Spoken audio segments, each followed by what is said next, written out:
بات کیا گیا۔ ایک مرتبہ پھر رخ کریں گے اپنے نمائندے زبیر ساجد ڈھلنو کی جانب جو کہ اس وقت جائے وقوع پر موجود ہیں۔ زبیر ساجد، یہ بتائیے گا کہ اس وقت وہاں پر کیا امدادی جو کاروائیاں ہیں وہ مکمل ہونے کے قریب ہیں؟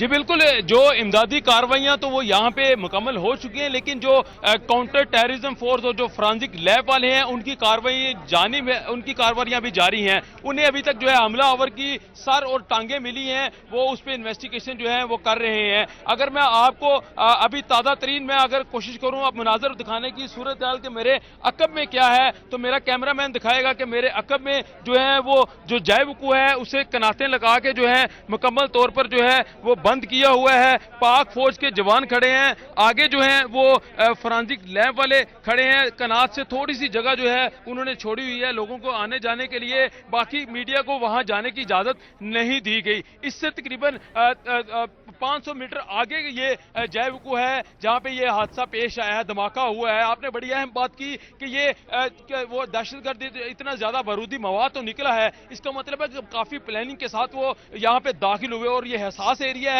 کیونکہ اس کے بالکل ساتھ علامہ اقبال انٹرنیشنل ایئرپورٹ بھی ہے اور کینٹ کا ایریا بھی موجود ہے۔ اب اتنا زیادہ مواد لے کے وہ کیسے آیا، یہاں پہ کس داخلی راستے سے آیا، یہ ایک سوالیہ نشان ہے، کیونکہ یہاں پہ بے شمار داخلی راستے ہیں۔ یہاں پہ اگر اس چوک میں جہاں پہ میں کھڑا ہوں، مانا والا چوک جسے بتایا جا رہا ہے، یہاں پہ بندے نے کسی نے آنا ہو تو وہ علامہ اقبال ایئرپورٹ کا راستہ بھی اختیار کر سکتا ہے، وہ ڈیفنس کی طرف سے بھی آ سکتا ہے، وہ کینٹ کی طرف سے بھی آ سکتا ہے۔ اس کے علاوہ یہ تقریباً 8 سے 10 روڈ اس طرف لگتے ہیں، اگر بٹا چوک سے بھی بندہ آنا چاہے تو آ سکتا ہے۔ یہ 8 مختلف سڑکیں لگتی ہیں اس جگہ پر پہنچنے کے لیے۔ جو قریب ترین جو ایریا ہے وہ علامہ اقبال انٹرنیشنل ایئرپورٹ کا اور بٹا چوک کا ہے۔ اب یہاں پہ سیکیورٹی کیسی تھی، یہاں پہ انتظامات کیسے تھے، حملہ آور اتنا زیادہ مواد لے کے کیسے آیا، یہ سارے سوالیہ نشان ہیں جس کا جواب ابھی ہونا باقی ہے۔ یہ تحقیقات کے بعد ہی حقائق پتہ لگیں گے کہ کیا کیسے ہو رہا ہے۔ ابھی جو ہے اس وقت فرانزک لیب کی جو ٹیم ہے وہ اندر جو ہے ورکنگ کر رہی ہے، اور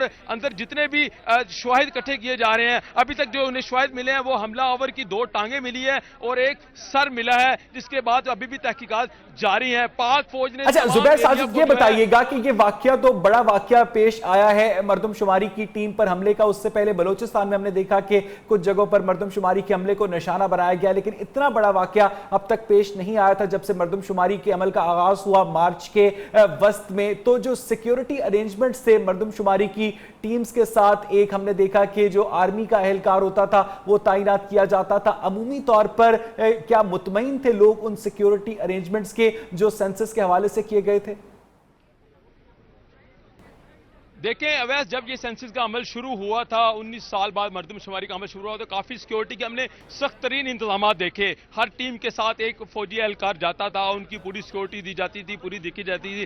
جیسے جیسے دن گزرتے گئے یہ عمل جاری رہا، کافی دیر، اب تو کافی دیر ہو چکی ہے، تو اس کے بعد شاید اس کی طرف لوگوں کی توجہ نہیں اتنی رہی، نہ سیکیورٹی کی توجہ رہی۔ شروع میں میڈیا نے بھی کوریج دی مردم شماری کو، اور لوگوں کی بھی کافی توجہ کا مرکز بنے رہی یہ ٹیمیں۔ جیسے جیسے وقت گزرتا گیا، میڈیا کی بھی توجہ ہٹتی گئی، لوگوں کی توجہ ہٹتی رہی، تو یہ پروسیس جو ہے ایک روٹین میں آ گیا۔ اس سے پہلے آپ کو پتا ہے کہ پولیو ٹیموں پر بھی مختلف پاکستان کے مختلف اضلاع میں حملے ہوتے رہے ہیں، اس کے بعد مردم شماری کی ٹیم پر بھی حملہ ہوا، اور اس سے پہلے مردم شماری کی ٹیم پر میرا خیال پشاور میں شاید ہم نے سنا تھا کہ شاید حملہ ہوا ہے، لیکن وہ اتنا بڑا نہیں ہوا تھا۔ لیکن یہ واقعہ جو پیش آیا یہ بہت بڑا واقعہ پیش آیا، جس میں ابھی جو اینی شاہدین سے بات ہوئی تھی وہ بتا رہے تھے کہ جب وہ پہنچا یہاں پہ تو اس نے 6 فوجی جوان شدید زخمی دیکھے جن کے بدن سے خون بہ رہا تھا۔ اب یہ سارے مناظر اس وقت تھے، اس کے علاوہ اس نے کہا کہ ایک موٹر سائیکل بھی پاس موجود تھی، اور ابھی تک جو تازہ ترین ہمیں اطلاعات ملی ہیں اس میں ایک حملہ آور کا 2 ٹانگیں اور ایک سر بھی ملا ہے۔